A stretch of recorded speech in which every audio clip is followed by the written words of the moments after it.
Good morning, good afternoon, good evening. Hello, everybody. How's everybody doing?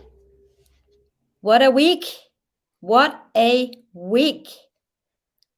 Hi, welcome to all my moderators. Welcome to all my members. I got complaints that I name every single one of you. So it takes too long, people are saying. But yeah, hope everybody is good. And what's this talk? No, Finn. I'm not going anywhere. I'm here. Everybody, welcome, Dawn.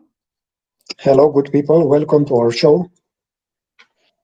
Dawn is going to be leading that live stream today because I got to admit, I have no clue about the 360 app. I have no clue about, all that NA stuff. I did not look into it that much. So I cannot really, I have an opinion, but I want to see what Dawn is presenting to us tonight.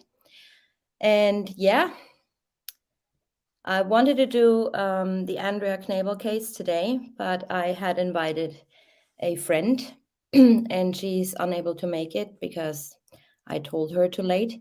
So next weekend, we're going to definitely talk about Andrea. Some people were asking, who is Andrea? Andrea is a woman from Kentucky, disappeared on August the 13th, 2019. So exactly a year after all that happened with Shanann and the children. Yeah, it's a very, very twisted, weird story surrounding her disappearance. She was an advocate for missing people herself. She was always looking for missing people, helping searching for missing people, and then tragically ended up missing herself. It's a very, very twisted story. Many people are like involved, he said, she said kind of things. And this is also a case I'm interested in because we have phone pings, we have all this stuff. So we might get a little bit clearance on this one. All right, Dawn, you want me already to share the screen? Yes, it would be a good start. Okay. Yeah, I'm just gonna turn my camera off then for Wi-Fi reasons. So here you go. Okay, do you see the screen, everybody? Yeah, I think you gotta zoom in a little bit. So we're gonna talk about the Life 360 app, and like I said, I have no clue. All I know is that it's a pretty unreliable app. At least it was back in 2018. But I'm not using that app. So yeah, I'm curious what Don has to tell us about it. Yes, first of all, what is this application? Live 360 application is a so-called family location sharing application. Basically, it is about sharing the location of the members of a group, or as they call it, a circle.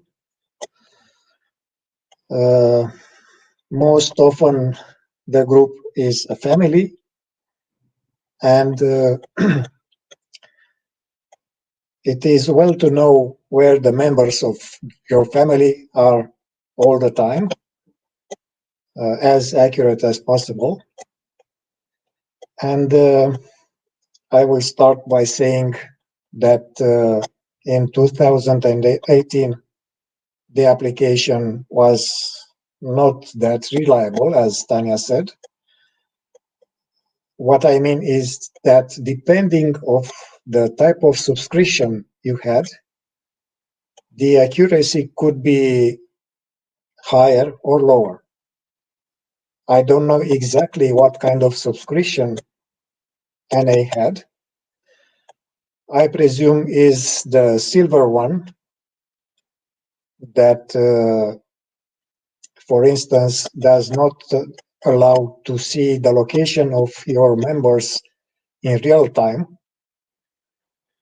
but it has the possibility um, to trace on a map any kind of trips, any kind of stops. It can show alerts in case of an accident. Also, it can alert when a person is entering in a certain area, for instance, at home or at school, at your workplace, and so on.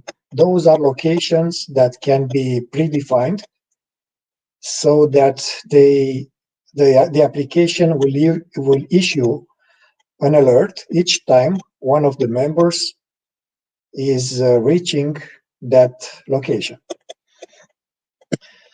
Okay, let's see from the technical point of view, what is the logistics that this application needs. In this illustration, Don, can I just say something real quick? sure. It's a clicking noise in the background with you. It's like, Clicking. yeah, it's like, you're opening and closing something all the time. Or is it just on my end? I have nothing here, not even my Tomcat. Probably just on my end. Okay, sorry. No Keep problem. going. Okay, I hope you're seeing the cursor of my mouse. If not, I will make it bigger. But I hope you see it is black on white, should be visible. We have two users, user A in the bottom left and user B on the bottom right. They are both members of the same group. Each one has his smartphone, okay? The application is installed on each phone. So every member has to have access to his location, where that location is coming from. First of all, the first source of location would be a satellite, a GPS satellite. Okay, we see the communication from the satellite to the smartphone. The same from the other one. Another possible source of location would be a cellular tower. If you remember when I showed you something about cellular towers, I talked about triangulation. So in case that we are inside a building, in a tunnel, or otherwise in any other location where there is no GPS signal, but there is cellular signal, an approximate location can be acquired using at least 3 cellular towers. The accuracy is low, but it is better than nothing. The third source of location can be a Wi-Fi hotspot, as you see here on the bottom. Each Wi-Fi hotspot has a known location. When, for instance, a shop or some kind of business has a Wi-Fi hotspot installed, the location is known. Each time when a smartphone is connecting to a Wi-Fi hotspot, the latter is sending its location to. And as you might know, the range of Wi-Fi hotspot is usually around 50 meters inside buildings and around 150 meters outside. So more or less, when you are near a hotspot, in a radius of 150 meters, your location is known. Okay, so now we have, knowing those three possible sources of location, let's see what happens next. How the location of user A is shared to user B.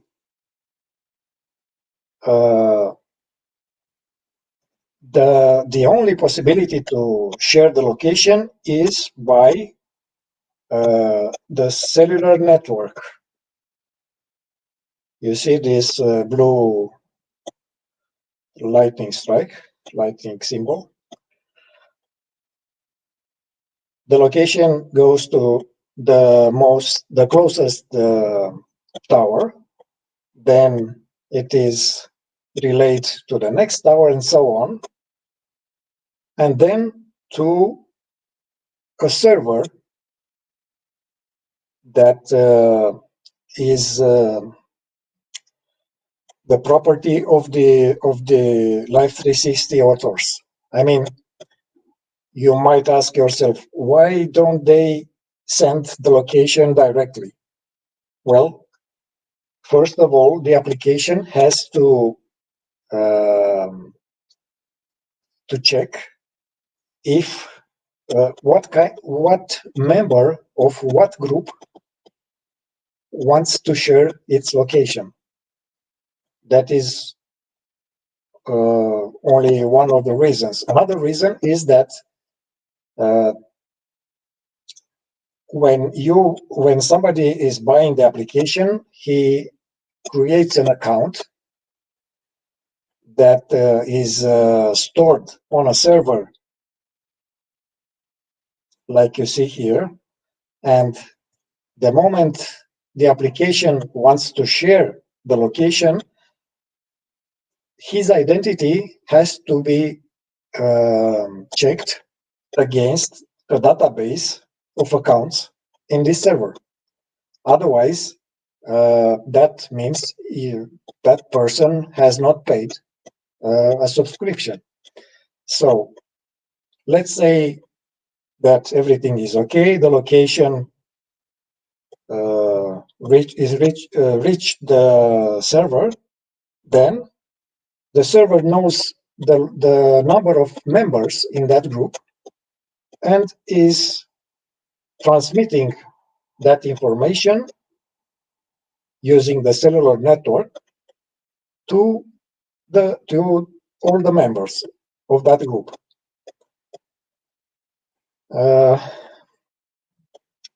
The advantage of this application, although let's be clear, I don't endorse this application as being something spectacular.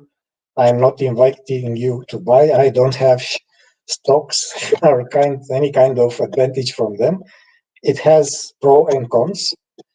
The biggest advantage it is that indeed you can, let's say, check the welfare of your family members. But as you can see, everything depends on the quality of the cellular network.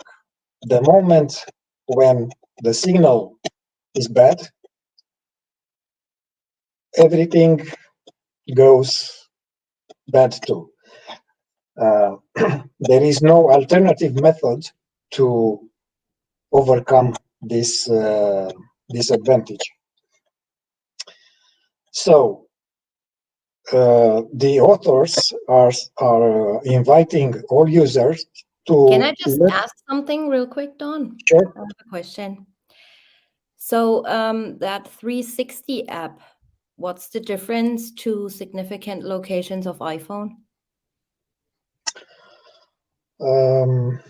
So this 360 app, as I understand it, gives you the exact location, right? Yes, as long as you have good signal from a GPS source. Okay, because from on the iPhone significant location application, that only gives you an area.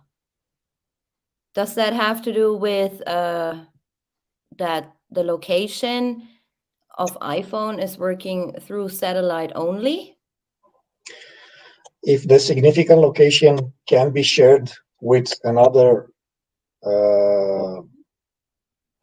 member or of your family, then they are almost identical.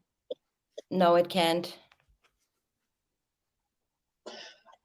What It's not like this? a GPS tracking thing. It's just, basically Oh, the area of a location. Okay, I think I just answered my own question. yes, it is. It is more um, the significant location history is more important. Apple says they are using that facility, that feature, to um, to offer better services. Like, Mm-hmm. in fact, we're talking about marketing and money in the end. Right. Okay, I go Uh, quiet. no, no, no. Anytime you want, please interrupt me. Maybe if something is not clear, please stop me and tell me to explain better. All right. Okay, so uh, the authors of the application insist that you should have Wi-Fi on to to try to overcome this disadvantage, I have a meaning that question. sure. um, will it still work if the phone is off or hooked up to the radio through an AUX or Bluetooth? Um Bluetooth has an even lower range. It is about 10 meters. Um, and you cannot extract any kind of location data from a Bluetooth device. And are you thinking of a particular situation, or was it a question from the chat? No, that was a question from a member in the chat.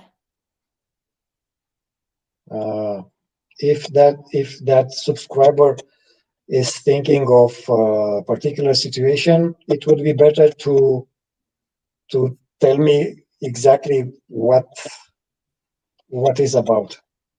For instance, I don't know, maybe what is happening if you're inside a room, you have no access to GPS, only some Bluetooth, or I don't know what. We'll talk about it in a second, what happens in an airplane, and maybe you will have the answer at that time. Okay, I will switch to another. Now it's getting interesting. Yeah. I'm mute because I would have too many questions. But yeah, keep going. I'm mute. Okay. As you can see, like an overview, the map is similar to Google Maps, more or less. There are some symbols on each map. The most important ones would be the circle and that teardrop symbol. The circle is showing the departure location, and the teardrop is showing the arrival location. And as you can see, there is a route, a track between these 2 points. And here comes into play the quality of the signal. For instance, if the signal is bad, the route will be not reliable. You will see something strange, like for instance in here. These are the screenshots we have from NA's phone. I had to assemble everything in a chronological order to be easier to understand what happened minute by minute. So, for instance, this is the first. Can I just, I'm sorry. Please. So the question was, in the car, if the phone is off or if a teenager would play their music on the car radio with their phone. This is what she meant. None your business.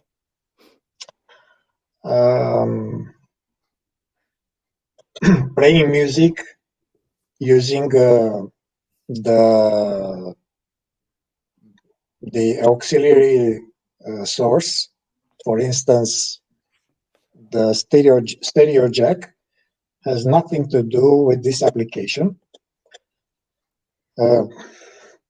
Even if it is by cable or by Bluetooth. I understand you can play music using Bluetooth in a car or by cable, a physical cable. In none of the cases, there is no interference between using this application and playing music, either way. This is about sending the location using a network, a radio network, and playing music using Bluetooth has nothing to do with Wi-Fi or cellular network, nor with GPS, of course. So this is the first screenshot. We are inside Phoenix. It's called Sky Harbor International Airport in Phoenix, Arizona. Most probably, she is walking inside the airport, trying to go to the gate where the airplane is parked. Of course, inside the building, the GPS signal is very poor. And this is what you get when you have no access to a reliable source of location. Okay, let's look at what we have in the header. It is the time, from the start time and the end time. So she worked about 18 minutes inside the airport terminal, and at 11:10, probably they boarded the airplane. Now we're going to the next screenshot. As you can see, we have something funny here. Although the symbol is showing steering wheel, we are not inside a car. We are already in an airplane. Looking at the speed, that is giving us a clue. Normal cars don't, at least not all cars are going that fast. we have on the right the circle showing the stop or the end of the runway that the airplane took off from.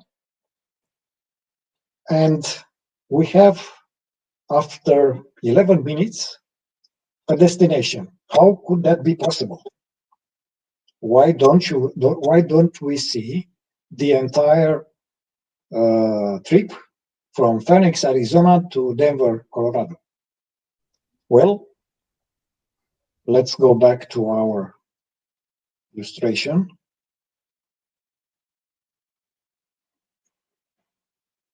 Like I said, the location of a smartphone can be transmitted only using the cellular network. If you remember what I told you about cellular networks, the cellular towers have 3 antennas. They are spaced 120 degrees apart, looking from above, let's say, but they don't transmit upwards. They only transmit in a horizontal manner. For instance, when an airplane is taking off, the signal is weaker and weaker because, like I said, the antennas are not oriented upwards. And by, let's say, at around 500 meters or a kilometer above the runway, the signal is lost. So the application is showing when the signal is lost, the cellular network signal is lost. From the application point of view, there is a stop.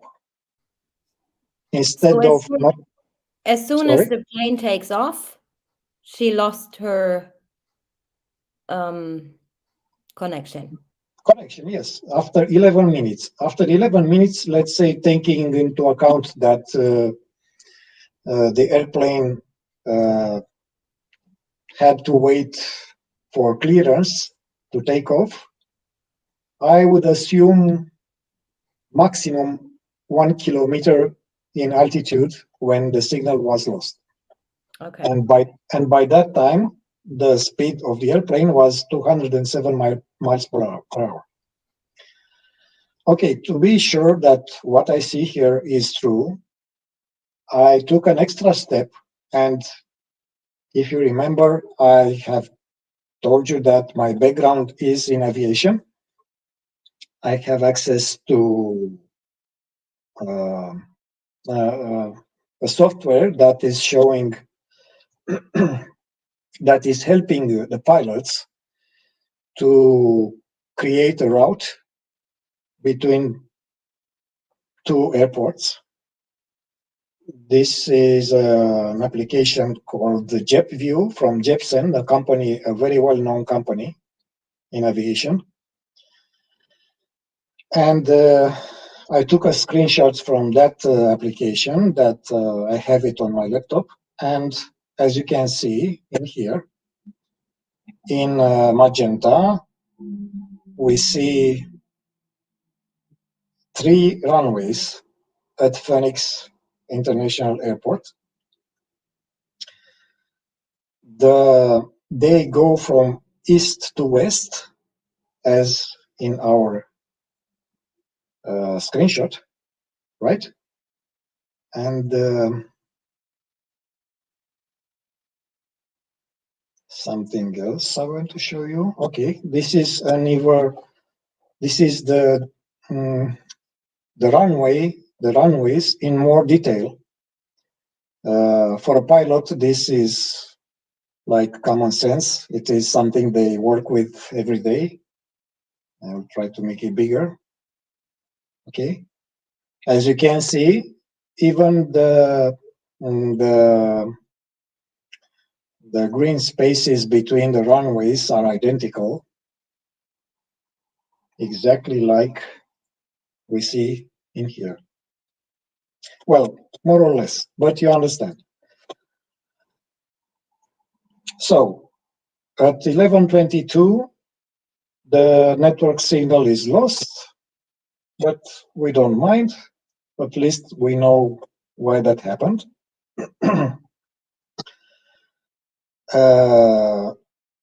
This screenshot was the last one for August 12th, because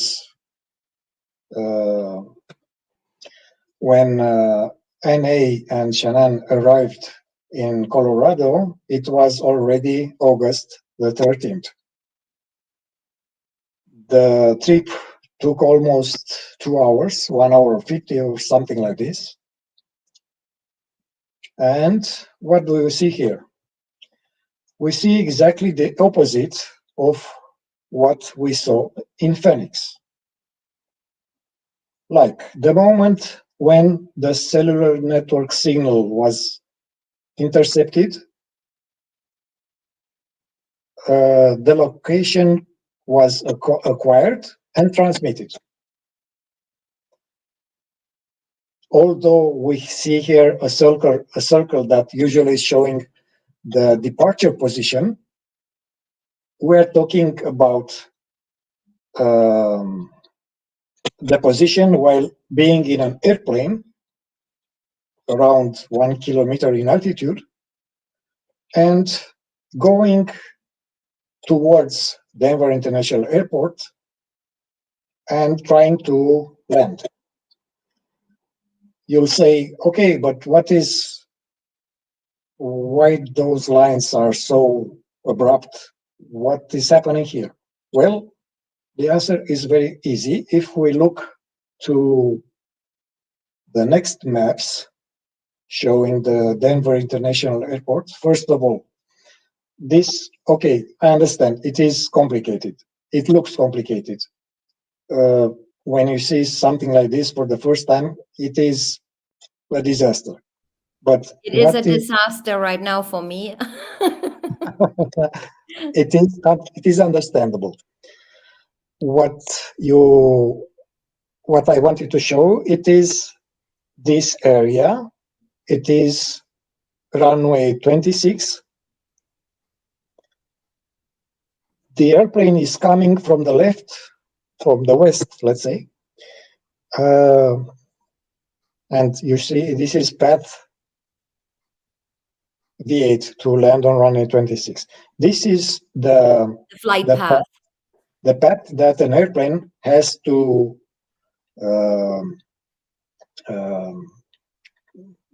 obey. Let's say it is mandatory to follow this exact path.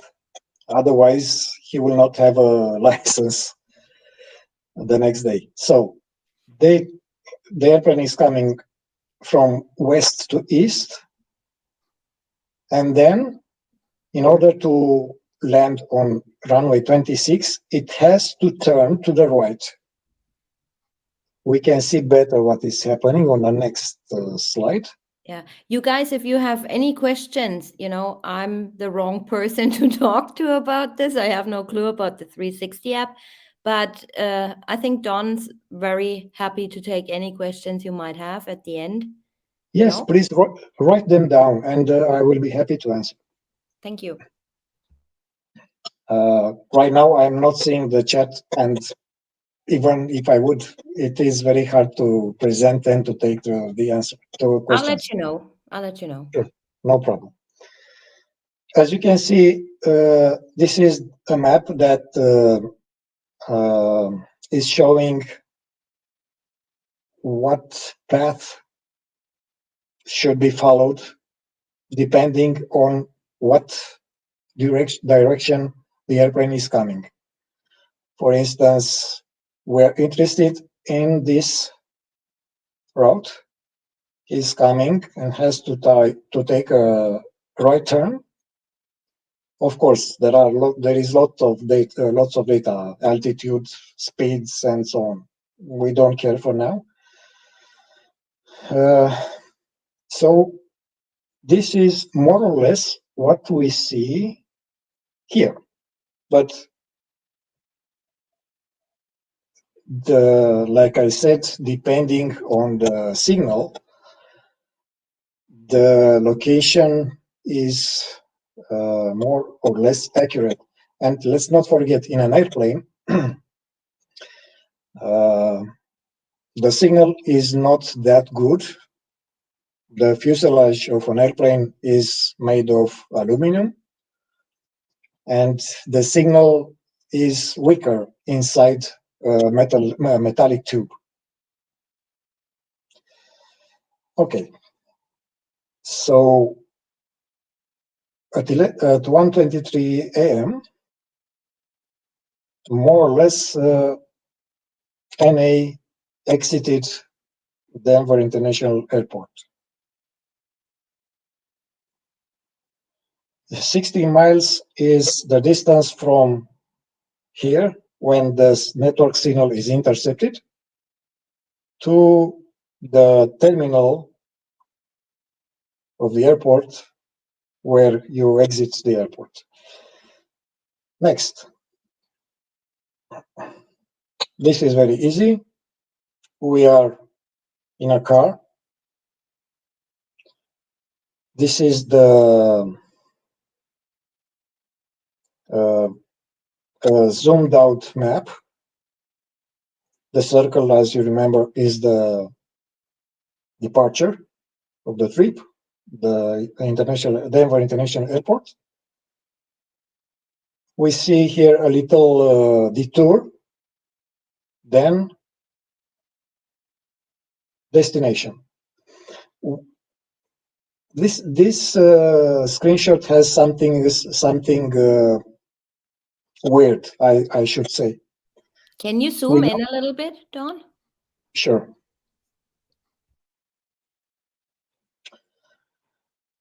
Again, this is Denver International Airport. This is Firestone, home of NA. In here should be a stop, because we know this is CW's house in Frederick. This should be a stop. We don't know exactly how much time she stopped, but I assume at least 3 minutes, let's say. But this trip is shown as being one single leg, not two. Okay, that's why we don't see 1:47 as the end of this trip, but 2:10 when NA is coming home.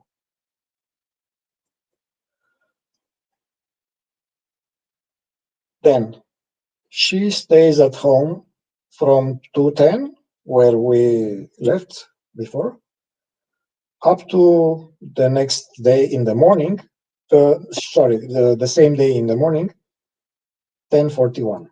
So she slept 8 hours 30 minutes, or at least, no, let's say correctly would be this: the phone stayed at home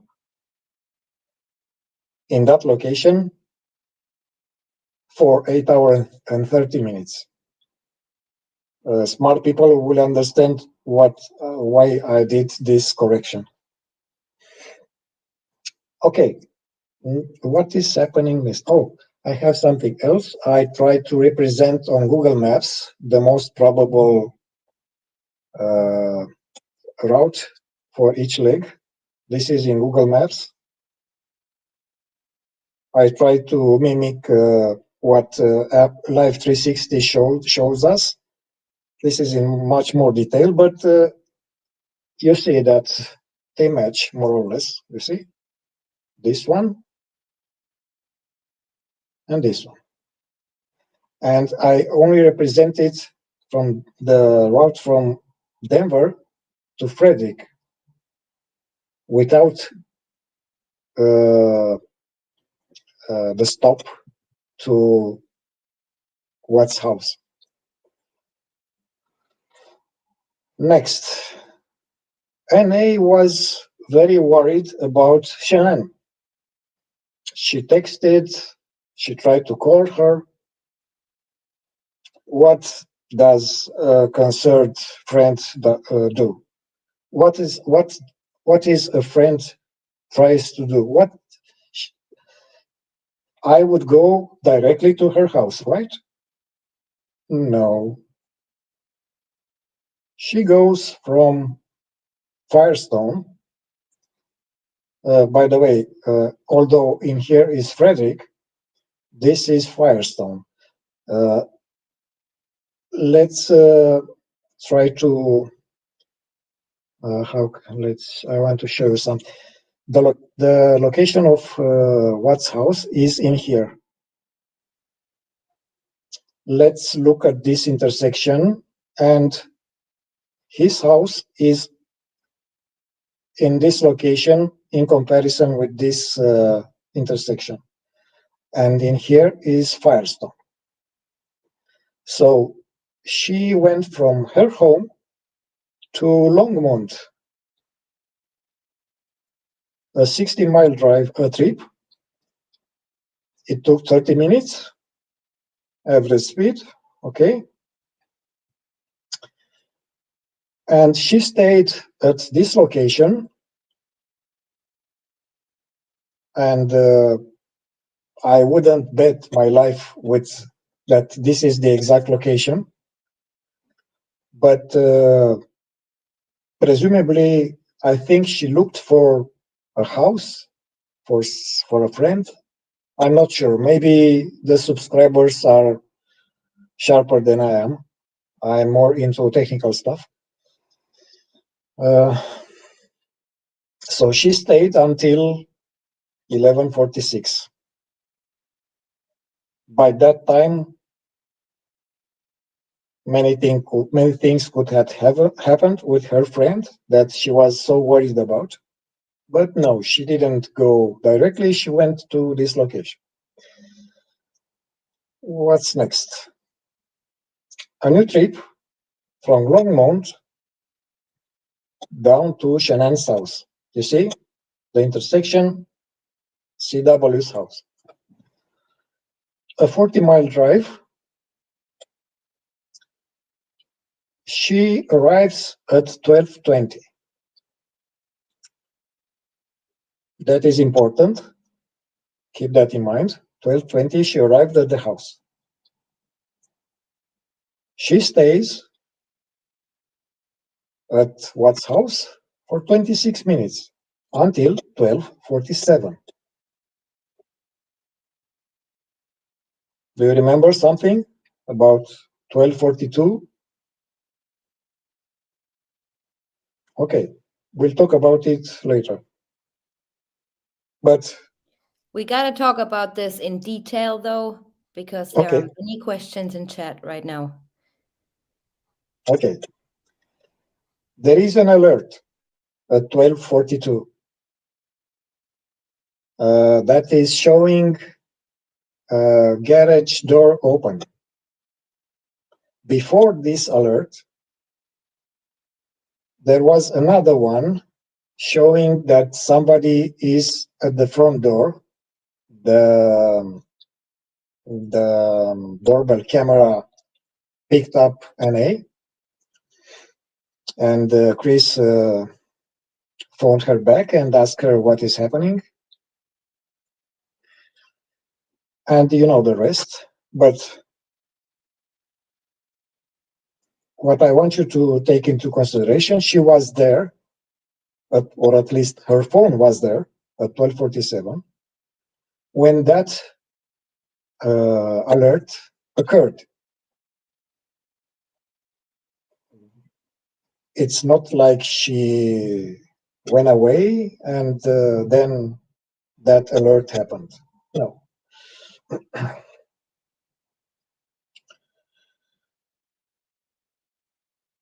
The next trip she did was presumably to a clinic in Erie, a clinic where Shanann had an appointment. It was a 16-mile drive. Something strange here too. But okay, we can put it on the lack of accuracy of Life 360. We don't see any kind of stop. It's like the departure and the arrival are overlaid. It should be departure here and arrival at Erie. That looks weird.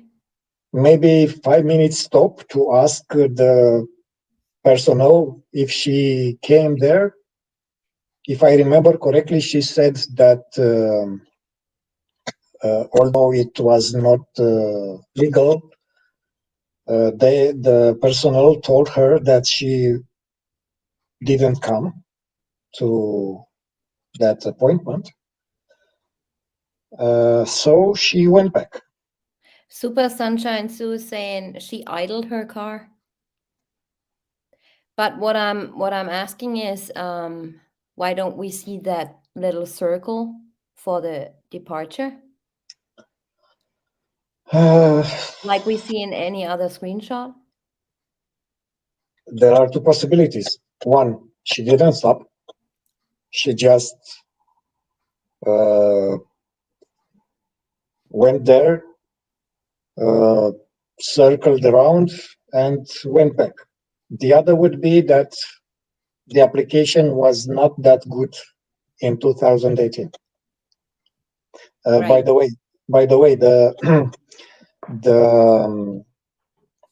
people that bought this application are not that happy about the quality of the services, and I don't blame them because, like I said, if you have no reliable signal, everything is useless. Okay, so then she came back to Watt's house, where she stays more than 2 hours and a half.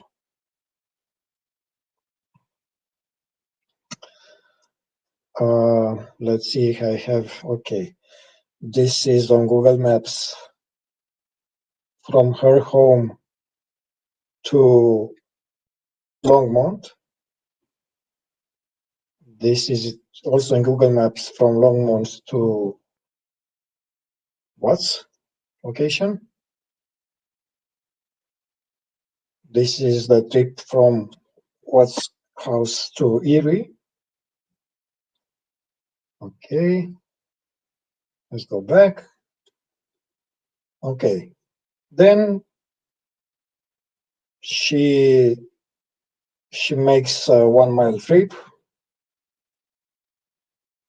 As you can see, poor quality of location.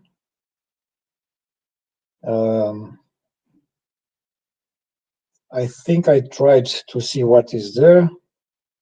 Let me check. Okay, I identified there is a McDonald's near. As you know, the Atkinson family is eating healthy because when you have Thrive patches, everything is possible. You don't have to exercise. You put the patches and you're in shape. Okay. Then let's see.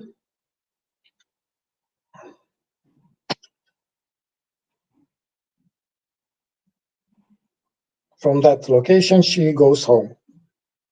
And at 4:14, after 10 minutes, she is at home.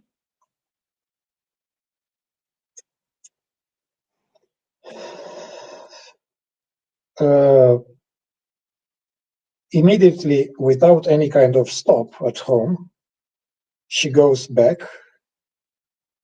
to what's home. So it is the third trip in that day to and she stays just for 8 minutes. And she leaves again. This is something I don't know. I don't know how to interpret. She made a trip to Dacono, and stayed for 10 minutes. I don't know what is this about. I know it is a police station in Dacono, but Wasn't that the McDonald's or something? Or the Starbucks or wherever she went? again, sorry, this Wasn't one. that the McDonald's or the Starbucks? But she already went just 1 hour ago at McDonald's again. Oh, okay. I mean, I understand. Okay, I shut up because I wanted to say something. Okay, No, don't say it. you know what I wanted to say. Okay. Yeah.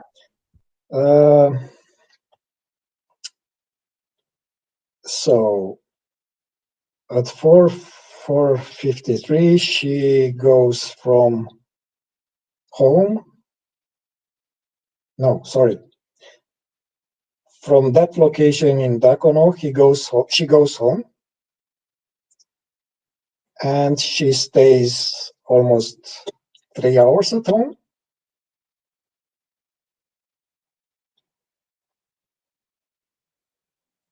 1 mile drive in the vicinity. I couldn't identify something.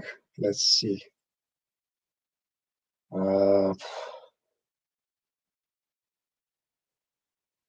I couldn't find something interesting in that area. This is the Can you trip. zoom in?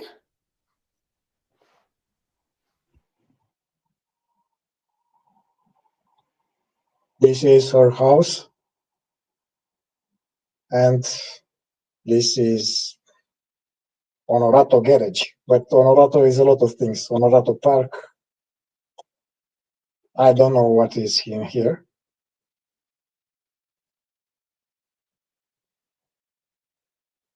Probably, Maybe just a friend's house? who knows? I don't know. Maybe it doesn't matter. But I had to show it.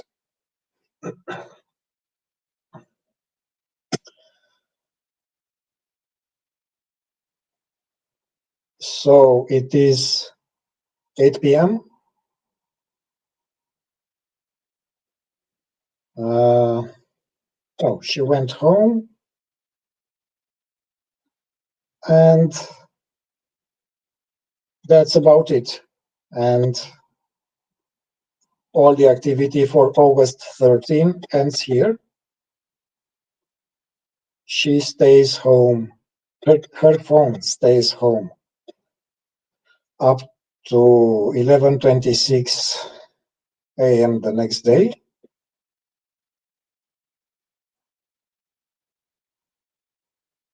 Okay.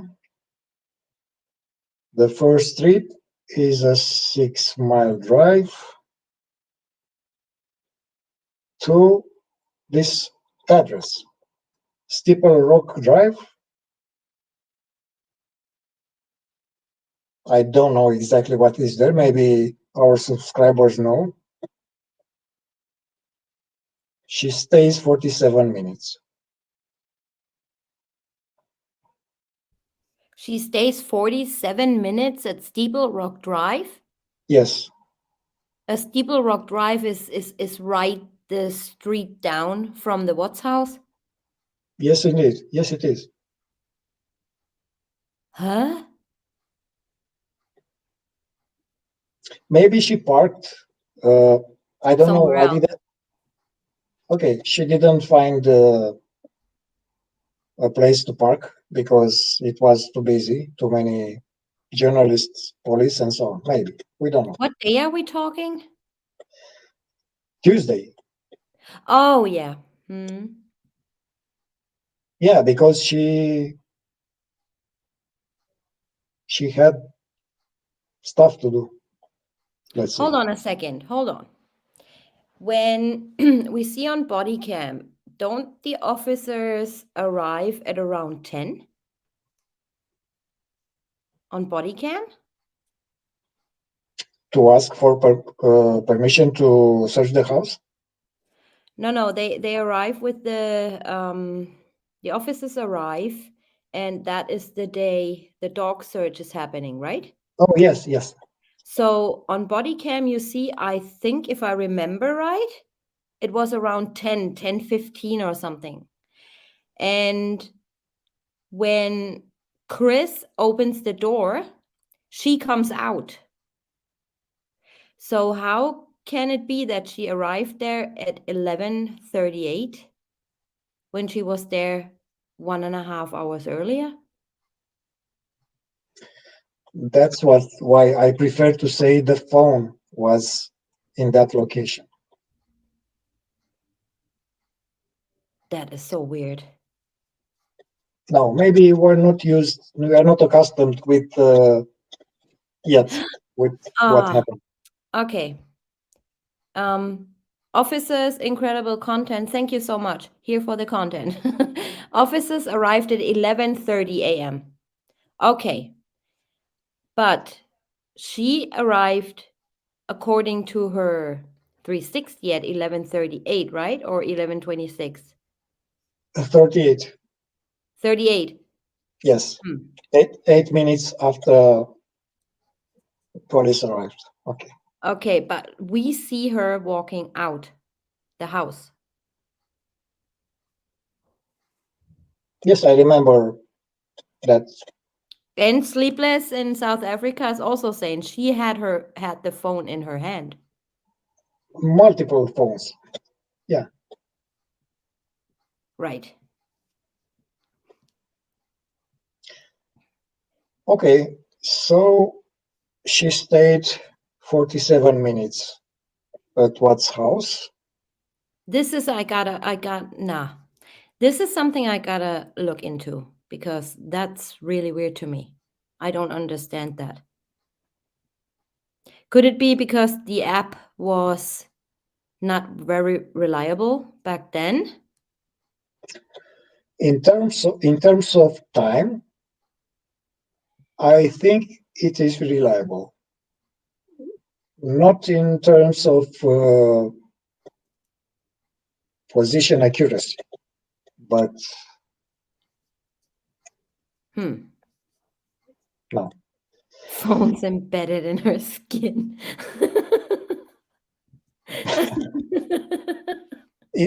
You know, I don't to be nasty, but that happens to every woman. The phone is glued to the hand. Yeah. All of them have their phone glued to their hands. Yeah, but we like that because they are calling us men, and we Right. like that.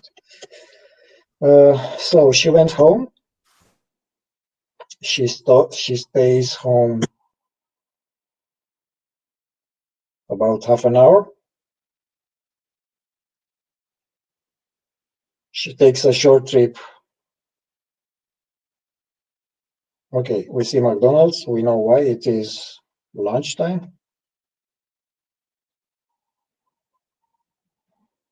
A happy meal is welcome. Okay, so she spends another hour at home, and then, sorry, no, just a second. Back. She didn't go home. She made a detour at this address in her town in Firestone. She stayed half an hour, took something from McDonald's, went back to that location. I don't know what is this. Stayed another 1 hour, and only then she went home. And then she stayed 2 hours more, 2 hours and 12 minutes at home. And something interesting here, maybe we will find something interesting. So at 5:17, she went to Boulder, Colorado, and where she went at mom's work.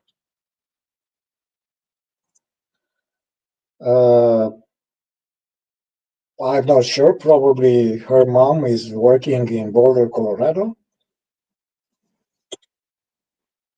Subscribers, can you help us? I mean, don't count on me. I am on technicals. I am interested on technical stuff. But according to what NA created here as stop, as important locations, at mom's work. So And she's her mom's salon, I believe she owned or does own a salon, a hairdresser salon. Was that in Boulder, you guys?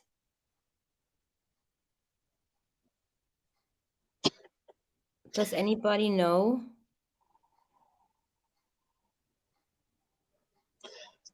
let's not forget that NA had to go to work too. If I'm not mistaken, she's working in Boulder.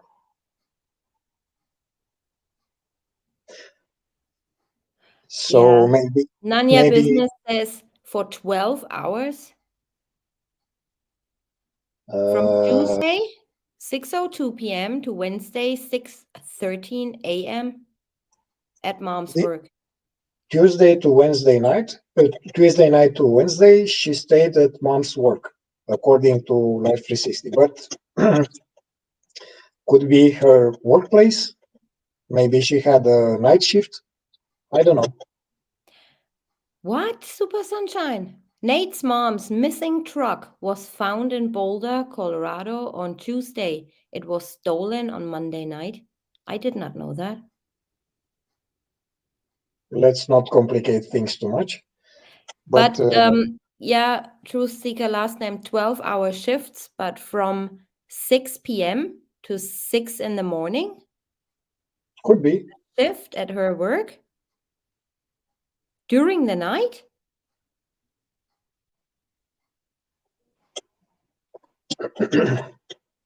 Maybe Night she's at a working for hairdresser? 12.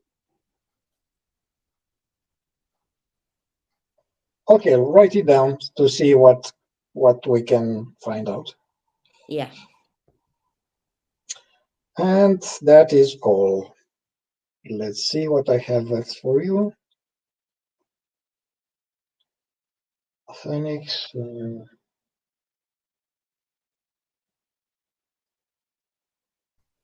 Mary's This one. saying she's a medical help assistant. That's probably, but then again, it says at mom's work. So I assume that is her mom's hairdresser shop, or was it Nick's 360? I don't know. I'm confused. I'll wait for later. Sorry. Okay, in this photo, I have used my 3D software. I took an exact model of the car she has. I put it right near the garage door, and I wanted to measure the distance between the hood of the car and the little windows of the garage door. And the distance is 1 meter 38. So it is possible to look inside, but that is all. You can't see the children's seats. But I wanted to be sure if it was possible to look inside. This is the advantage of having a 3D model.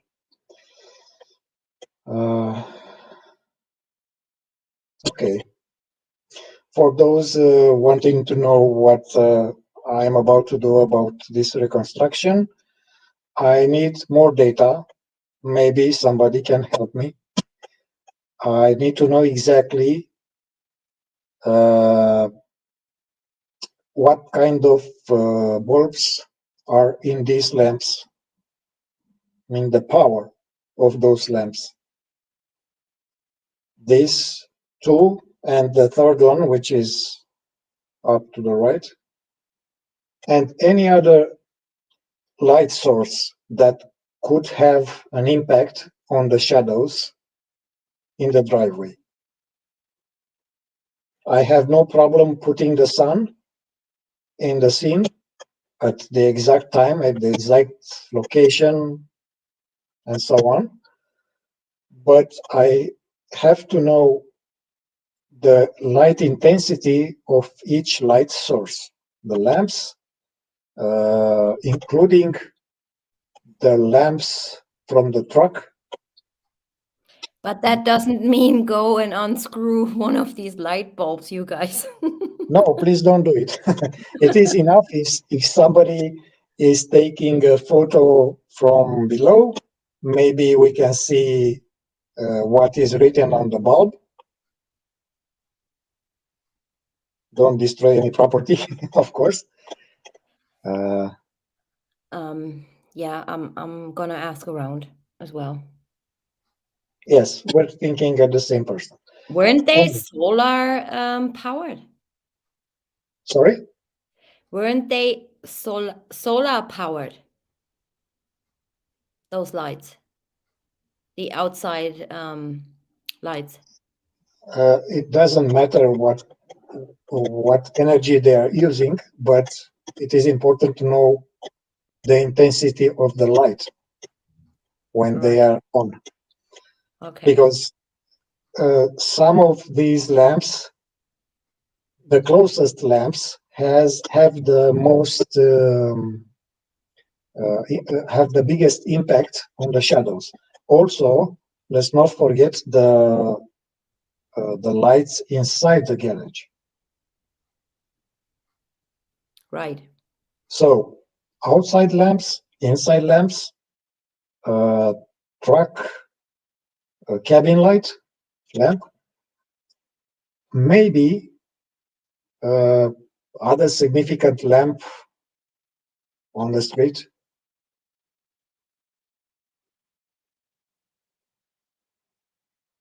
Okay. And something else. This is a surprise. I want to show you to this part.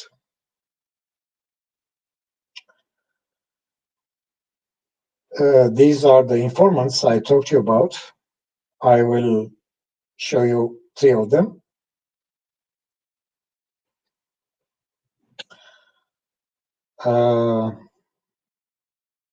The rest, not for now. But it should be easy to understand what is going on.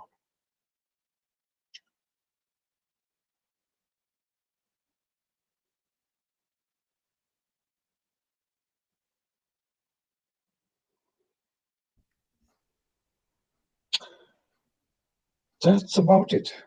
Wow, thank you so much. You're welcome. What was that surprise at the end? I did not know anything about this, you guys. Of course you don't. Oh my God. Okay. All right. So the question I have is, at mom's work, 12-hour shift. Would she put at mom's work in her own application, Like she's the mom, right? She's the mom to Nick. So could it be that this screenshot of the 360 was actually Nick's? Yes, we're not interested what happened at that time. Tanya is asking if this is her phone, Anna's, or Nicola's phone. Right. Because at mom's work, so if her hairdresser's salon, I just cannot imagine that she is there for 12 hours. Her mom's work is also her work. Huh? I'm confused. I thought she had a hairdresser's and NA was working in medical.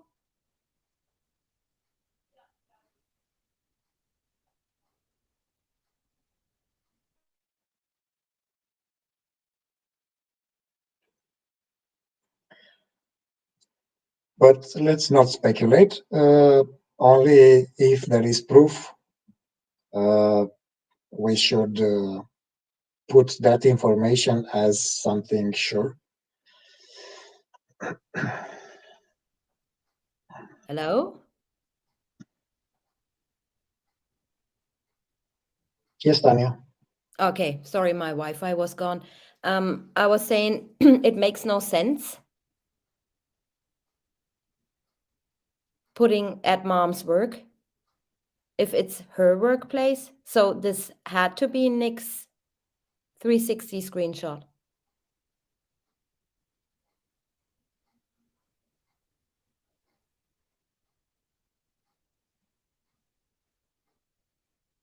I don't know. It's very confusing. Okay, any questions? Do you guys hear me? I hear you. Oh, you hear me. Okay. Oops. That was Catherine's. Do we know if NA looked in the garage before or after she went to doctor's office? When did she go to the doctor's office? That was around 9-ish, right? No. I don't know for sure, but I would assume that they looked into the garage shortly before they called 911.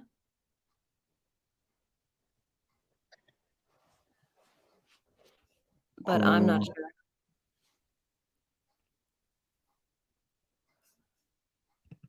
Yeah, I think it was Nick's phone too. It had to be because at mom's work, that's not, no. She opened the garage door. Oh, Dawn, you said something to me about the garage door, right? Oh, yes. Oh, I will try to share something else. Don't put it right now. Okay. Mm.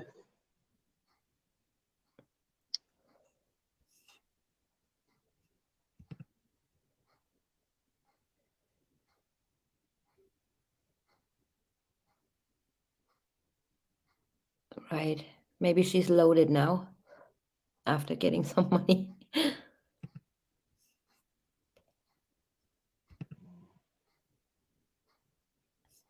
Yeah, I think, Mary, this is what Dawn is gonna show us Yes. now. The answer is yes. Yes. Mm.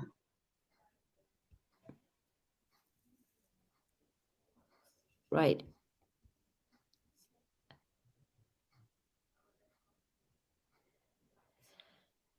Nick dropped his mom off at work at the care home. And did he stay there for 12 hours then?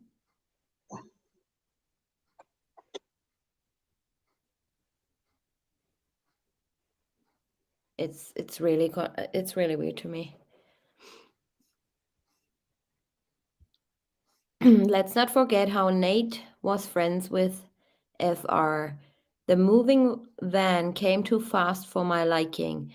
Am I going to be arrested? NA. Yes, good Yeah, observation.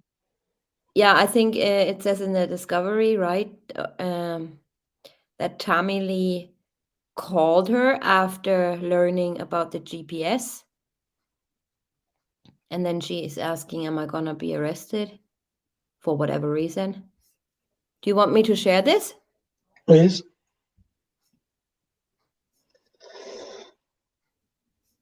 We're looking in the discovery. Thank you. It is about Nicholas' interview, closely guarded by his mom. And he says like this: Nick said he looked around the house for a way inside for about 40 minutes, which is not true, but he didn't stay 40 minutes, and figured Shanann was inside and unconscious. From his previous dog-sitting experience at the Watts residence, Nick said he was aware the alarm system would activate by attempting to raise the garage door, and believed the sound of the alarm would wake Shanann if she were asleep. Nick said the alarm triggered, but was then disarmed. We are led to understand that he forced the garage door. At least this is what I understand. So how did they turn the alarm off? If that key code thingy outside is not working? The alarm stops after some time. It is programmed after how much it's not going all the way. I mean, But he's saying it was disarmed? but was then disarmed. Yeah, it's like somebody inside disarmed it from the control panel, which is it is impossible, as we all know. But there are other possibilities to explain that that alarm. For instance,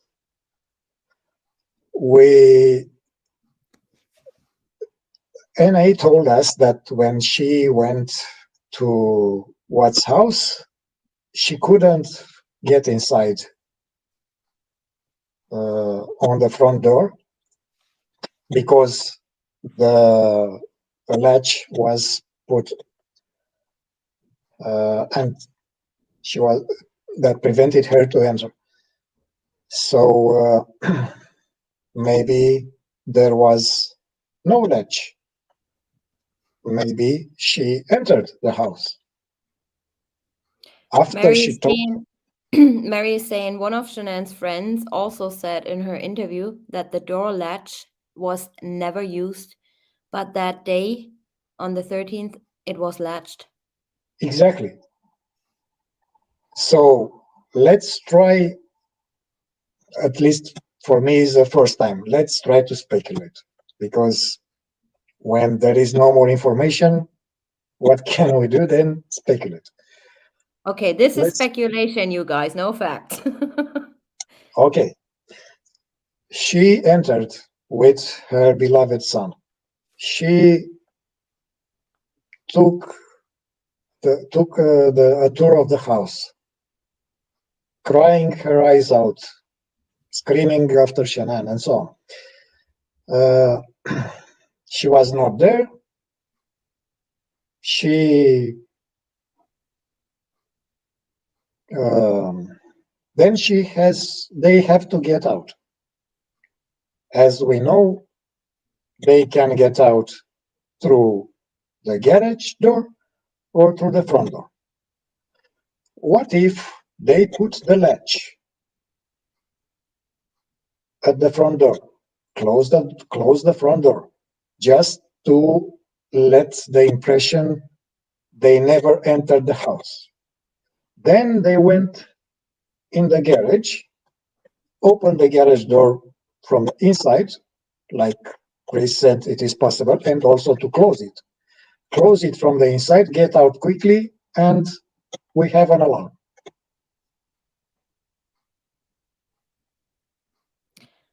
Angelica is saying then NA found her phone. SW. I didn't want to say that, but Yeah, I mean, we know that they found her watch on the 15th. So if it was at exactly the same place as the phone, why did Nick not find it? And also they searched especially Sergeant Bakes and Officer James. They really, you see on body cam, they did not leave a stone unturned. And they went through all this stuff. They even opened coolers and everything. So why did they not see anything? Or why did they not find the watch earlier on Monday? I don't understand. I think personally, in my personal opinion, I don't think the watch was there on Monday. if you read further, we see that the interrogator didn't feel comfortable with Nicholas' explanation about finding the phone, and he's insisting how come he found the phones. And he says, once he said they all went upstairs, where Nick, felt like something wasn't right, another psychic, and began moving the pillows located on the couch at the top of the stairs. It was then he found Shanann's phone under the pillows. I asked Nick what drove him to the couch. He said the couch would be the place he would hide something. He would hide Ah, something. Okay. okay. Nick said he was going to look under the couch, under the beds, and in Bella's and Cece's rooms, but the couch was the closest thing to him. I asked Nick to draw the couch and the location of Shannon's phone in relation to the couch. Nick explained what he was drawing as he drew and depicted Shannon's cell phone near the open end of the couch under a pillow. When asked, Nick said he located the phone under 3 or 4 pillows and it was face up.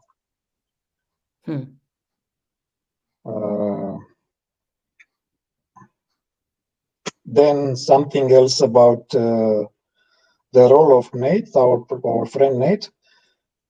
I asked Nick how Nate became aware of the situation to begin with. He said when Officer Kunrod arrived, Nick, walked around the outside of the house with him, and that's when Nate first became aware Shanann was missing. If you ask me, he was long time aware that Shanann was missing. What do you mean a long time aware that she was missing? I mean, he had some events on his camera, right? Yes. And when we saw how he came to Kunrod and tried to convince him how many suspicions he had about Watts. He threw him under the bus big time. He even said that he heard him shouting to Shanann. And to him, my impression was that he knew what was happening.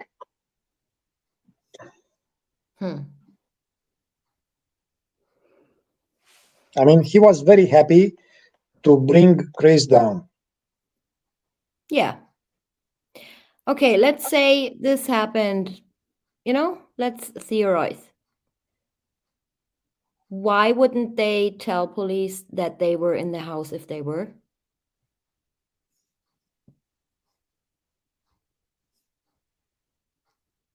Why making a secret out of it? Why not just say, I checked the house, I have the key code or the front door code to get in. I looked around, she's not here, please come.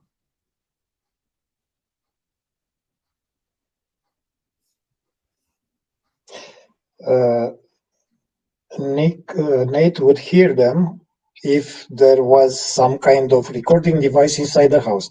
Just by hearing them opening and closing the door, I don't know. Gail saying Shanann's phone gave an auto reply that the phone was in motion. Traffic that Monday morning. Someone in a car had that phone. Well, I did not see anything um, on her phone directly with what was provided that that phone was in motion. On the other hand, I don't think the phone was in motion. I think her watch was in motion somewhere because it was synced to her phone, right? So the phone was not necessarily on the way somewhere, but her watch might have been, but I'm not too sure.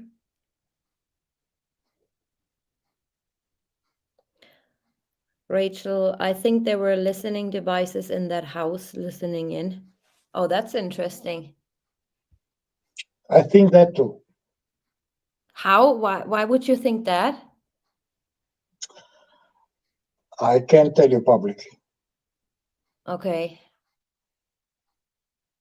You tell me right after I end the stream. So, where would those devices be?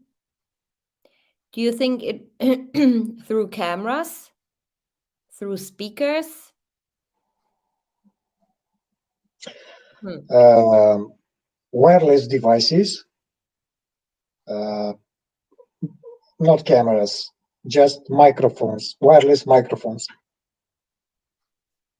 Right. Mary is saying because it later became a crime scene, they got scared.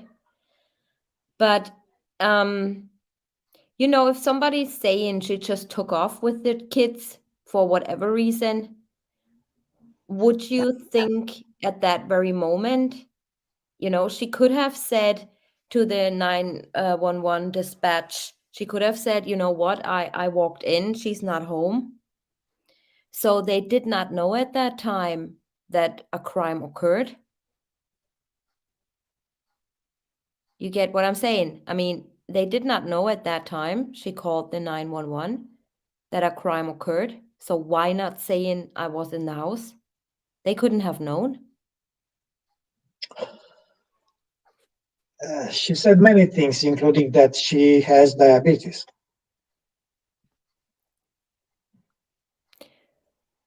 But she didn't, did she? She didn't. Yeah, so that would be the perfect thing to say, look, I've been looking for my friend. I was in the house because she's diabetic.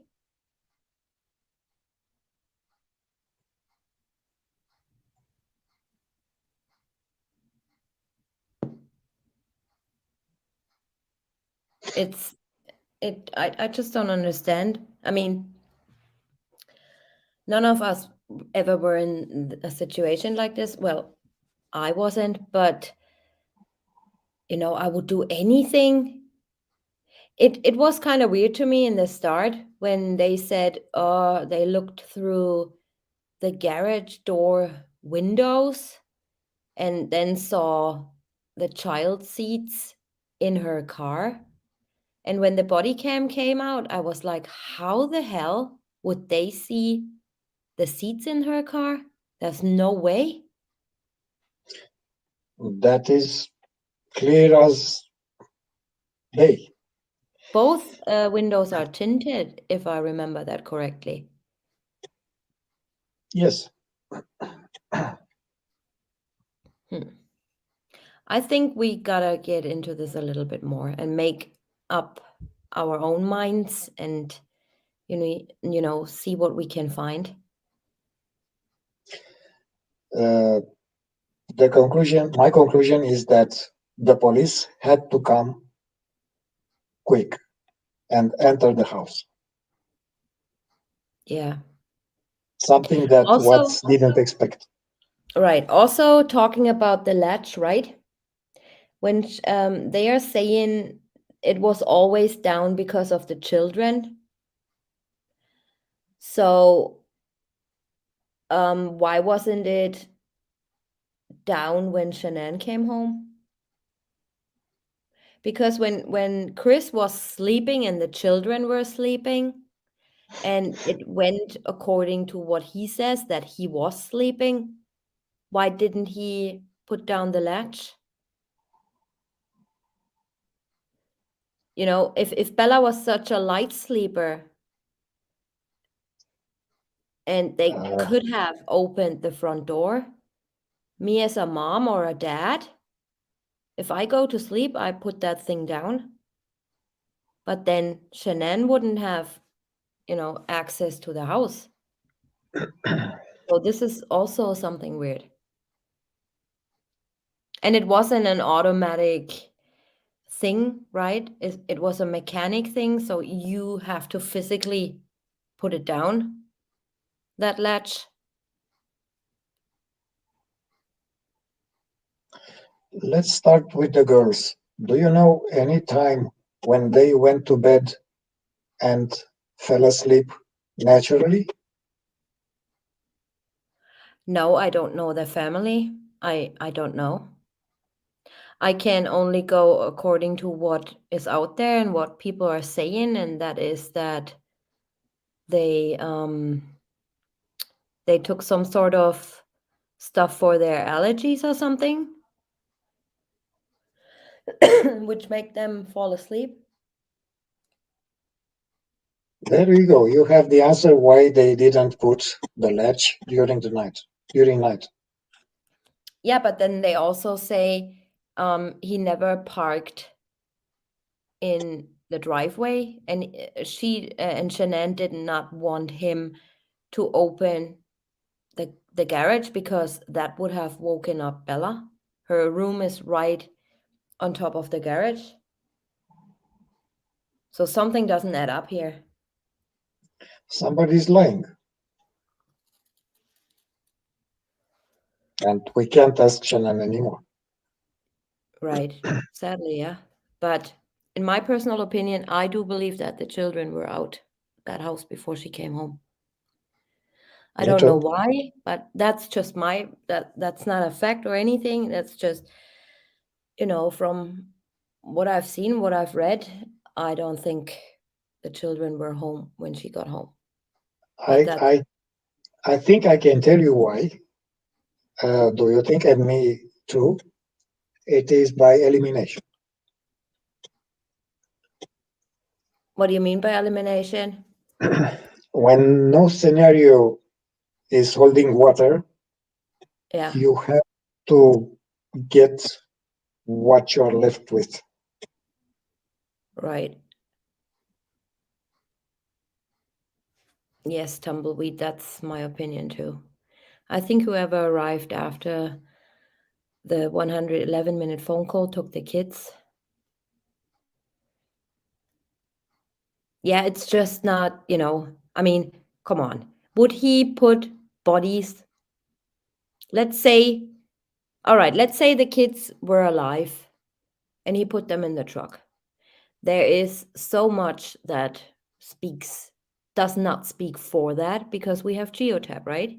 So we know geotab registers. So that is eliminated for me.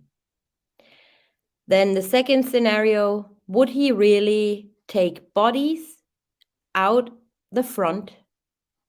He knows Nate has a camera. You know, people are saying, oh, he did that on purpose, that he backed up like really close to the garage, but and also that it's a close-knit community, I was told. So everybody knows when people are going to work and stuff. And Betty says it was way too early for him. This was not the usual time. He went outside 5:15. So do you really think that he would take out dead bodies, put them in the truck? You know, and you're right, Dawn. I go by elimination because then again, the dead bodies, the weight, you know, he puts them in the truck, would register. If children were alive, car seat belts would register. It's all really weird. And then if he had dead bodies in his truck, we see on his geotab on the last live stream I showed to you guys the exact location and the exact route he took to park. Troy McCoy does explain, and he even drew that on paper, that the headlights of his truck were facing the wellhead. But Geotab tells us his headlights were facing the field. So if the headlights were facing the field, why not drive right into, back into the field to take the body out? It makes no sense. So either he's really dumb for, making it all too complicated, or we're missing something. I don't know. But like I said, that's just my personal observation, personal opinion, based on what we know, based on what we have, Geotab, all the data stuff. Yeah. I listened to Betty's interview today, and she said there was 2 trucks outside. Yeah, a little gray one, a smaller gray one, I believe she said, and his truck, right?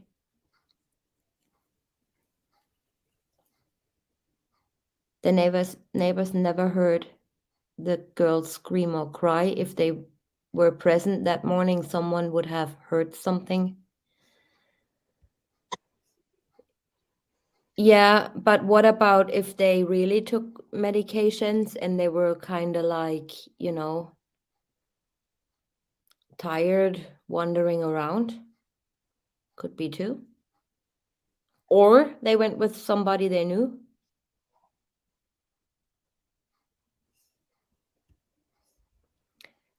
Why would he put the girls in the oil batteries? He would put them next to Shanann because of time. Yeah, I still did not get in contact with my friend Mary. I wanted to show you that sheet she found where it says exactly when the pumps worked and when they didn't work. So I think this has something to do with that. But I really want to pull that up. I might be doing this tomorrow or next week sometime.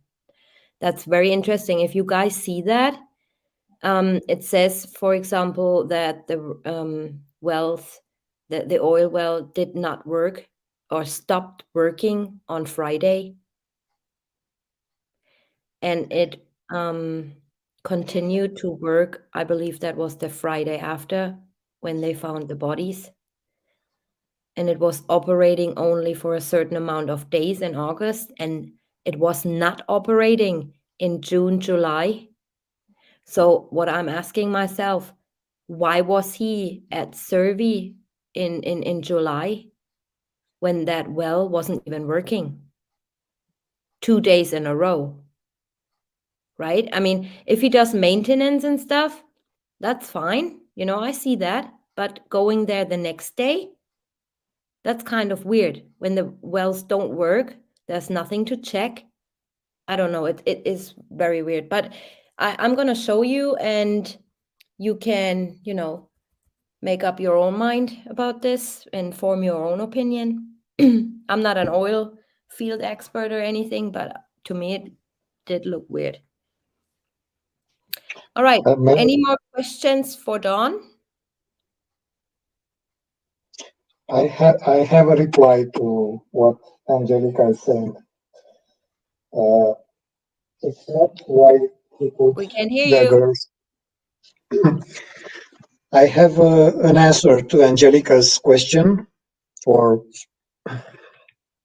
It's not about why he put the girls into the tanks. It's why he had to bury Shanann. It would be very hard to find somebody inside the tanks, right? So he would have put Shanann also inside the tanks, but that would imply something horrible. So the biggest problem was that he had to bury Shanann somewhere where she could have been found. Where she could have been found? You Yes, mean he it is. wanted her to be found? No. He didn't want her to be found, but he didn't have any alternative. He couldn't chop Thank her. you. He couldn't chop her and throw her in the tank piece by piece.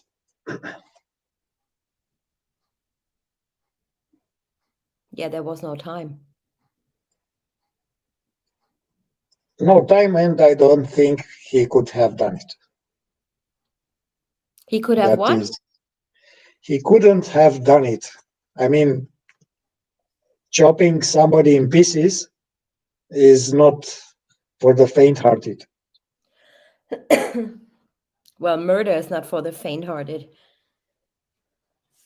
Yeah, but he chose the easier method, putting a pillow on somebody's face is for the weak ones because he didn't see the face, almost no sound. That's another thing. He's saying he put garbage bags around her feet and face. Um, we know from, studying cases and stuff, and me being in contact with some other prisoners, but that just aside. And I was talking to somebody on death row, and we were talking about that case. And he said to me, well, strangulation and stuff, this is very personal. So, yeah, he did this. He probably did this, right? And then I was saying, yeah, well, there were garbage bags around her head and feet. And he said, yeah, well, that's undoing. Like, you want to undo this. You don't want to look at her. You don't want to be reminded of what you did, especially when, have a body. I'm sorry if it's getting graphic, but why did he remove the garbage bags? This is something this is not normal behavior of somebody who killed his wife and wants to undo it. He says he did not want his children to look at her, right? But if he doesn't want to see her, why remove the garbage bags? And this is something that always was on my mind. Why remove the garbage bags? It makes no sense. Because if you want to undo something, or if that is a crime, strangulation and stuff, what why would you do that? Why would you look at her again? So, and then he said he probably didn't do it. And I'm like, yeah, thank you. Now I'm at the same point I was before. So, yeah, depending on the situation. I mean, there could be a lot of anger to probably say, you know what, I'm looking at her again.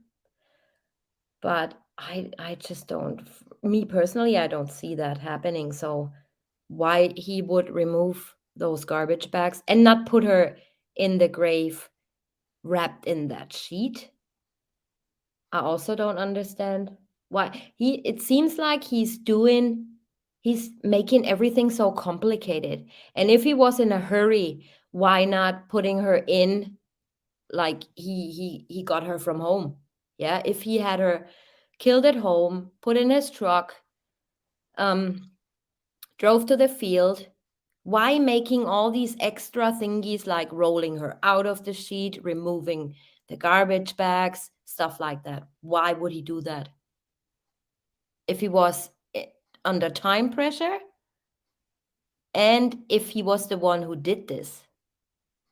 because from the, the psychology side of murderers who kill their wives or family or people who they were close to, it's very rare that you see that happening, right?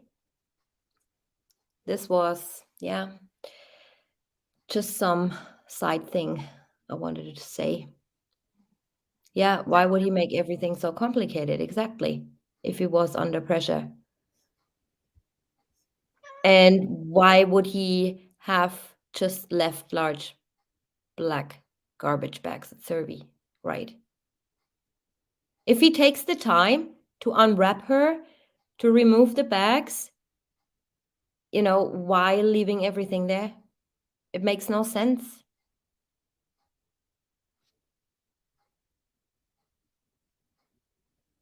Exactly. We're not murderers. We don't know exactly how they tick in their head. But yes, if you're going to bury a body and hide evidence, you would bury everything. The same thing when he says, "Oh, I left toys out there." No, that's, in my opinion, total BS. What's your opinion about this, Don? Your comment above. Okay, hold on. Sorry. What's your opinion about the garbage bags?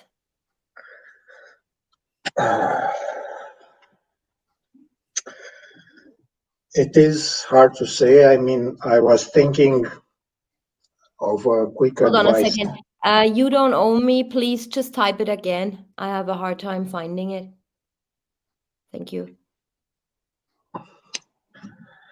I have a quick advice. In this case, in this very complicated case, it is not good to have strong opinions as like I don't see him doing that and stuff like that. Please keep all your options on the table.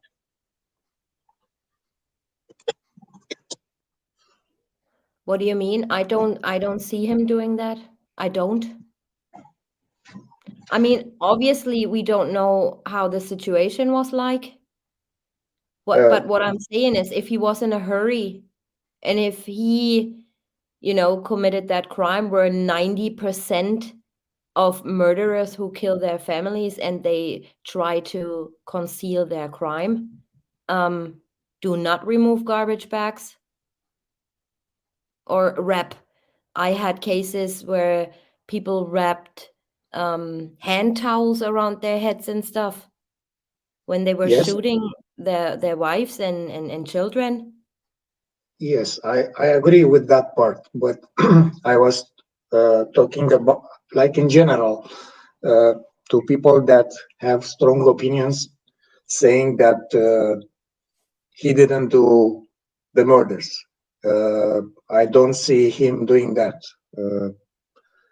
Well, from the emotional point of view, it is understandable, but we have to think about the evidence. We only saw one side of him on Facebook, in his interviews. People that are so calm, that are so not confrontational. At one time, they might have another face too, and we didn't see that face. So I prefer, at least, okay, I will talk about my opinion. I keep all my options on the table. I still think that under the right circumstances, he might have done everything easily. It's not that he would had any kind of remorse. I know it is hard to see how a husband and a father, so loving, as we see on Facebook, could have done that, but sometimes things get out of hand when certain impulses come into play. Nothing is the same. And I'm not talking from reading books. I'm talking from several cases where people, let's say, snapped, because this is the most often used word.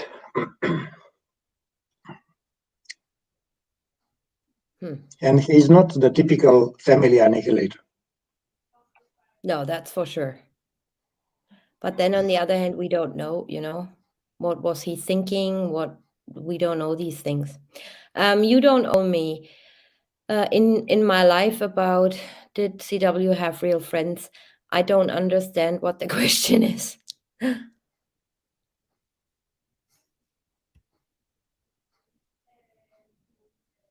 Yeah, absolutely. All right. So I'm gonna try contact my friend Mary and ask her if she can participate in that because she found that stuff and she has way more knowledge being a land surveyor for 155 years about areas and stuff like that. So she might enlighten us on the area of the fields a little bit and what this has to do with the pumps. And yeah, if there are no other questions for Dawn, I would love to go into that at mom's work thing because that's something I just at that very moment in Dawn's presentation saw. Like I said, I never went into the 360 because I was told it's not reliable and it just did not make any sense for me. It now does a little bit better, but still there's some questions I have that needs to be asked and I have to see it, in front of me black on white. Yeah, was there anything else you wanted to show us, Dawn? No, I don't want to surprise you more than I did. But Yeah, I was like, what? Yeah, I hope that you know more today. I hope I have cleared some misunderstandings. And Oh, yeah. what I can tell you for sure, the pilot in an airplane has not a special button to turn on Wi-Fi for people, for the passengers. Yeah, so how does that work? I mean, they're saying turn your phone off or, but how is that possible that you have Wi-Fi? I mean, is Just a it is second. it I is have it something. only I forgot about this slide. Just a second. I wanted to show you how Wi-Fi works in an airplane. Oh, yes, please. Who dreamed they were dead? Who said they thought? Please fill in a little. Yeah, dizzy. I know what you mean.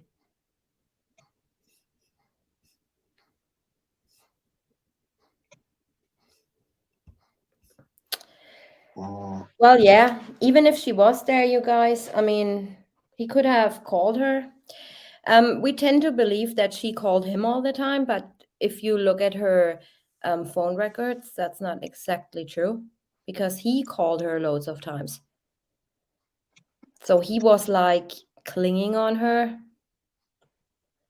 Thank you, you don't owe me. Yes, please do. It's easier for me because I have a slight delay on StreamYard anyway. Dawn, are you gonna pull something up for us? Hold on. Sorry. Why live from the very start? Yeah, good question.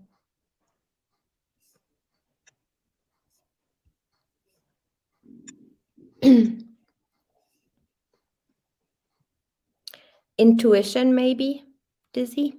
Intuition. If the 360 app doesn't have a strong signal nearby, does it work if mobile data is switched on?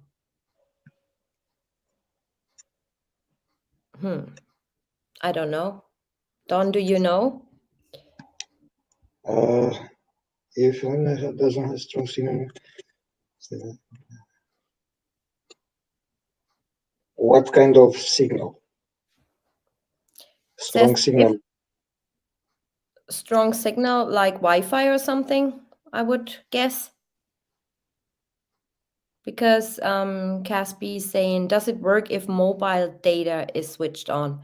So basically, I'm thinking what she means is if you have Wi-Fi Okay. and the Wi-Fi signal is not strong enough, would it work on mobile data? Okay.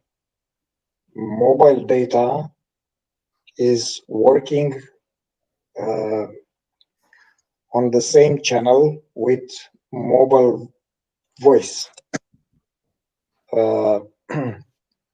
So if you don't have access to a cellular network, nothing is working. I mean, you can switch on mobile data, but that is only on your phone. You need to have, like you say, strong signal. No network, no data, and no 360 application. Yeah. Okay, I can share you something now.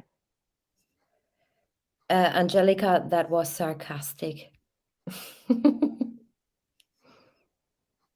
Nothing shows up for me. Oh, you know, it happens that thing that I was talking to you about. If one window is open for a long time. Yeah, nothing works again, right? No. Just a second. NK deleted her messages, so you only see more of CWs. Yeah.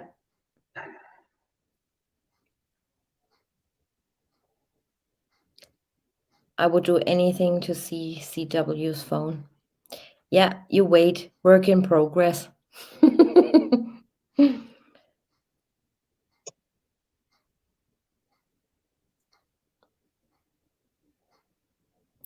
I have it. If the mobile data is turned off, the app doesn't work.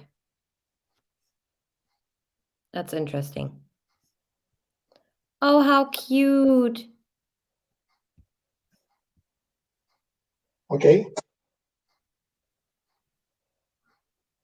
Did you share it? Okay.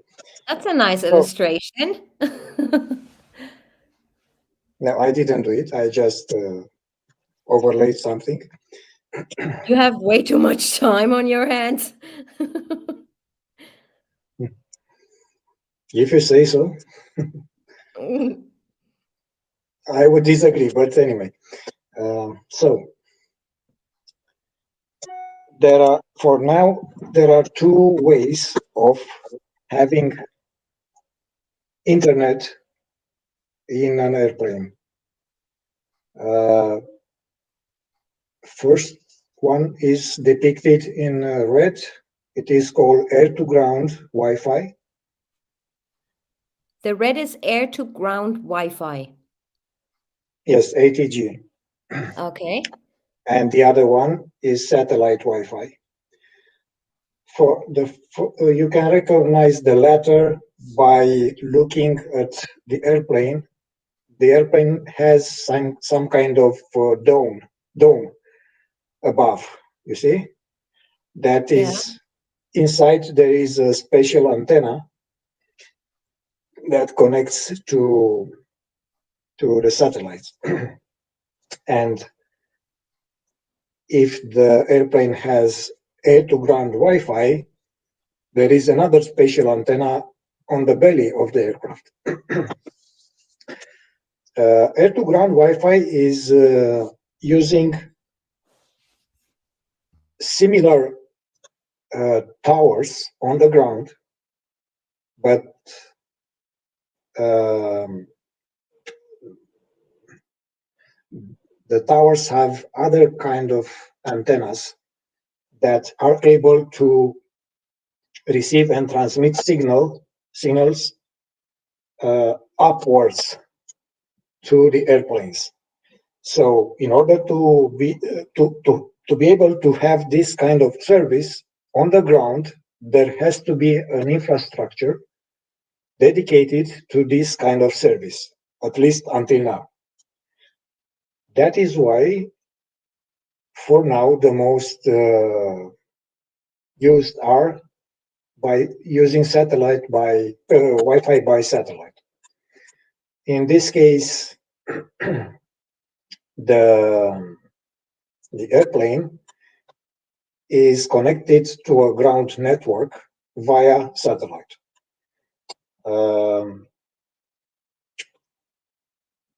Now, the disadvantages are quite major. First of all, the price is to have access to Wi-Fi, to non-stop internet in airplane is quite high.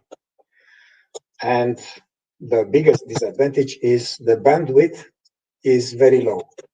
I mean, you can send emails, you can maybe watch one page of the internet, but for sure you cannot watch Tanya's live streams because you need a higher bandwidth. And let's not forget that bandwidth is shared between all the passengers on board.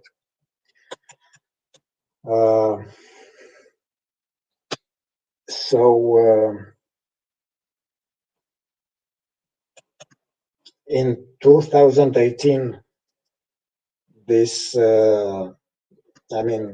Nicole Atkinson for sure didn't use that possibility. We saw that because we would have seen the entire trip from Phoenix to Denver. But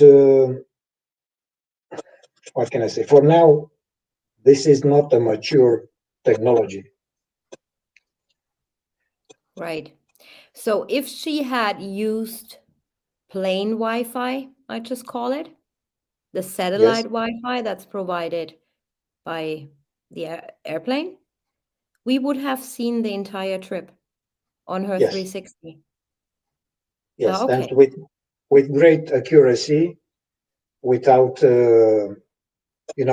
that right turn when the plane landed to Denver would have Mm-hmm. been a perfect half circle, not a Okay. jagged line. And I want to show something else, totally unrelated. This is a golf player trying to play a difficult ball, a difficult strike, let's say. And he's hitting the water with his golf club. Do you see something strange in this image? He's clean.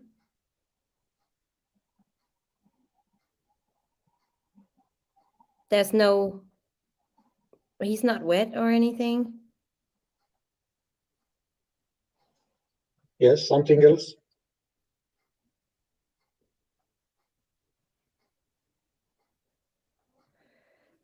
What do I see? What do you guys see? Oh my God. It's like This finding has, Willy. this has to do with what people see on the CCTV footage when they claim seeing all kind of things.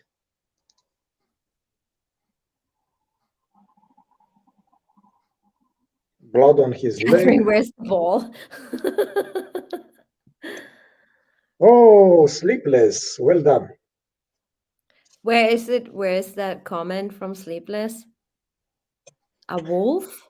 What if I show you that I tell you now, look for the werewolf on this image?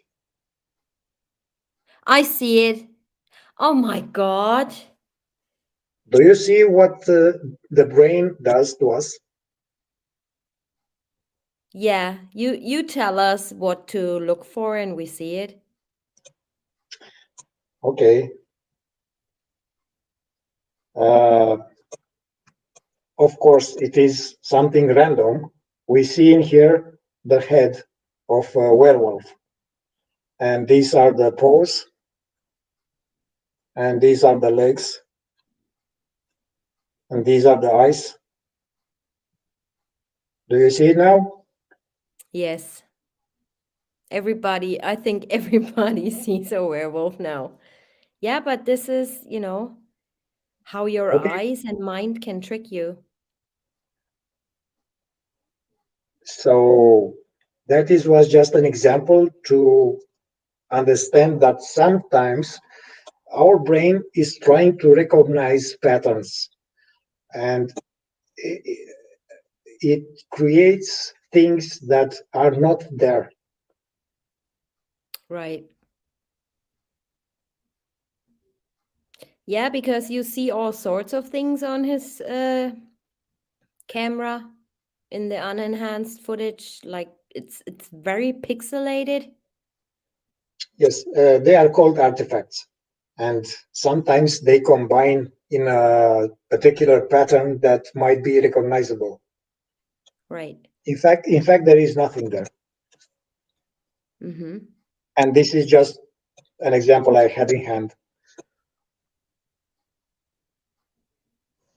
Is this the comparison to the shadow? Agent 99 asks you. Mm, no, for the shadows, I need to finish the reconstruction uh, to see exactly what would happen when all the light sources come into play. This Right. is only for um, for that kind of observations dealing with kids' heads, persons strangling Shanann on the lawn, uh, people getting out of the garage, dragging kids inside, reflections on the wing of the truck, all the good stuff from other channels. Hmm.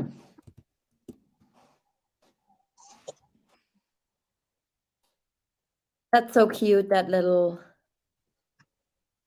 picture you have here. You see, there are also geese in here, 3 white geese, and a tractor.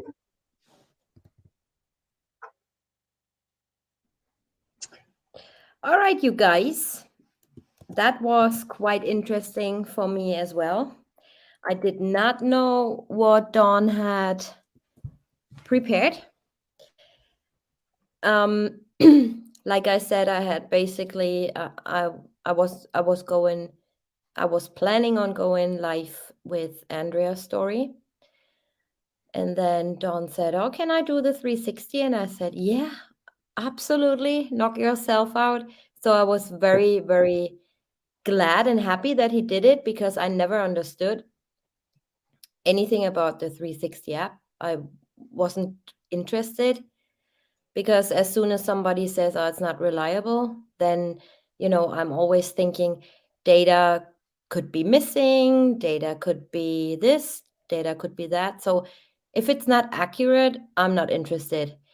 So I'm very, very glad and happy. And thank you so much, Dawn, for your presentation. Absolutely amazing. It You're helped welcome. me to I wanted understand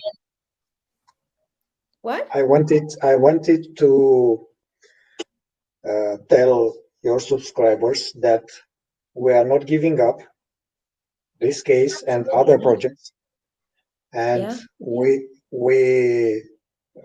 continue together. Uh, and nothing will bring us down. On the contrary, those that tried to harm us will suffer the consequences of the law. Absolutely. Yep. No, never give up. No matter. And if you go through stuff in in your life, God doesn't give you anything that you cannot handle, first of all. And second of all, it makes you stronger. It really does. And I also wanted, when we talk about this topic, I wanted to thank you, everybody, for being there for me, especially my mods and friends, real friends. I thought I would never have, like online friends. I truly consider everybody, every one of you, my friends and family because, we grew together. We're still growing together. And yeah, I just wanted to say a big, massive thank you to everyone and for encouraging words, for kind words, for critics, obviously, as well. If it's not presented ignorantly or in a rude way, I always take critics because that makes me better. And I want to create good content for you guys. I want to make good videos. I want to be entertaining as well, even though we're talking about not so nice topics. We're talking about crime, but still, I want you guys to learn something. I want you guys to learn something with me from other people, like Don, when he explains stuff. Yeah, that's what we gonna achieve, and it's a long way to go. And I hope, truly do hope that we go this way together. There's loads of cases that needs to be, discovered, looked into. Like it's very, very interesting, everything. And yeah, like I said, just what more can I say other than thank you so much? I would rather give all of you a big hug, but Me too. yeah, obviously I can't because we're living all over the place from everywhere in the world. And yeah, I just want to also say, for everyone who is feeling like down or weird or has problems, you're not alone, You're not alone in the situation. Try to get somebody to help you or to get somebody to talk to. Send me an email or, let's meet up here anytime. You're not alone in your misery. If you're not feeling very good, if you have problems, trouble, just watch a little bit YouTube or talk to somebody because that can take your mind off things and you don't have to think about it so much. Yeah, we keep going, doing what we can, we do what we can do best. That's creating good content, good information, background information. And we definitely gonna do a pajama party. Yes, absolutely.